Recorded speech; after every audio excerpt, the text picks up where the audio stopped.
Welcome back to the channel. Today I wanted to show you something pretty goddamn broken.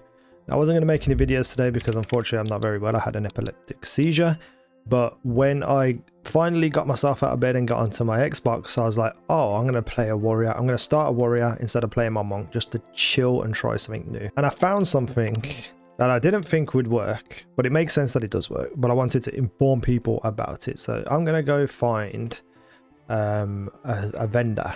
I need a vendor. But before I get into it, there is some gold being given away. As you can see on screen, we're gonna have 350 gold given away.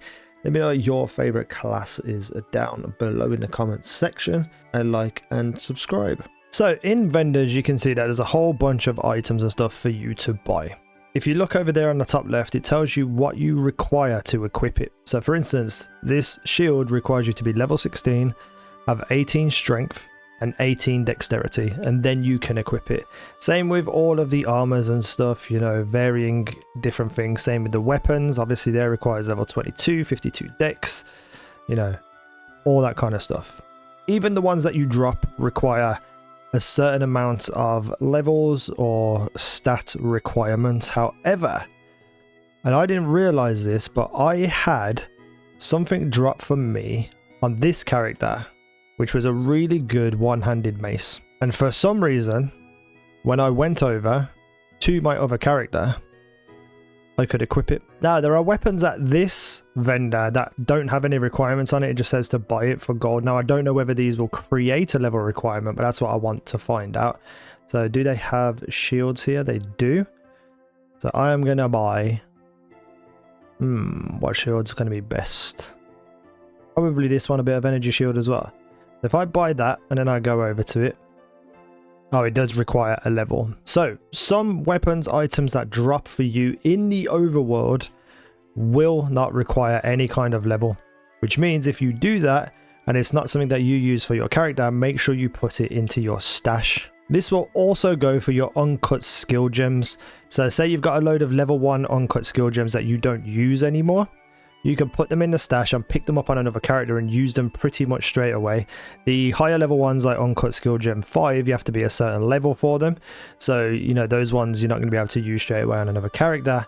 But you will be able to, you know, just get a head start on things. And it goes for a few other things in your stash as well. So if you change into a new character, you want to have a look for Uncut Skill Gems level 1. So if you've been throwing these away because you're way past needing them, throw them into your stash, and then you will be able to use them on another character.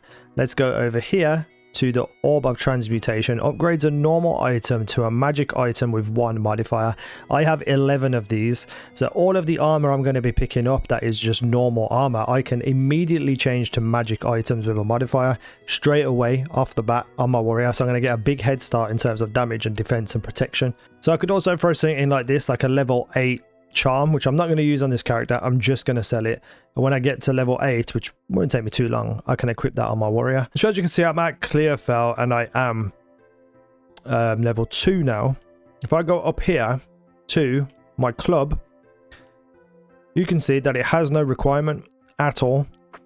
It gives me 1 to 5 physical damage extra, adds fire damage of 2 to 5, adds cold damage of 1 to 3, gives me a better critical hit chance, 6% increased attack speed, and I gain 4 life per enemy killed. Now this is really important because warriors get hit quite a lot, so I'm constantly having to use my flasks. So this is just unbelievable. This was just a random drop that I got on my monk, and it has worked out fantastically because it's just going to make my ride through my warrior class much easier. So what you want to do is when you're collecting things that are rare, that aren't your class type, look at them and see if they have a requirement. If they don't have a requirement, shove it into your tab, shove it into your stash, so that if you ever start a second character, you will be ready to go. So now let's go over here and look at this Orb of Transmutation. See, I can just straight up go over here and put it on my, you know, here, boom. 1 to 3 physical thorn damage. I don't particularly like that. Let me get these out of the stash because it'll be a bit easier.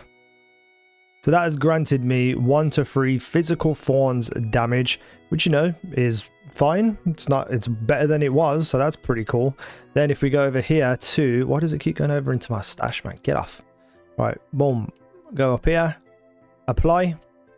Plus 7% to lightning resistance, which is not really useful right now, but it is going to come in useful. Boom, over here, 6%. I mean, if I'm fighting anything lightning based, I'm going to be absolutely destroying them.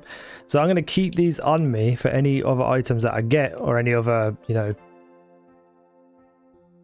normal gloves and boots that I get, to try and get something else on to those. So this is a pretty cool trick, and I just didn't even think it was going to work. The only reason I put it into the stash, the club, was because I thought, okay, if I start a warrior and I get high up in level, this is a really good club to have. It offers so much. And then when I got here, I was like, oh, let me try and equip it. And I was able to equip it, which is just insane. So let's go hit some people with it. So typically at the moment, everything takes 2 hits to kill. Half health and then half health. Let's have a look at it now, see what happens. A 1-hit kill. The legitimate 1-hit kill. This is going to help so much with bosses. It's going to help me be able to clear out ads without taking any damage, or at least less damage than I was. Let's go find a group of enemies and see if we can do this. Boom, boom. See how much damage I took then, and then got my health back as well.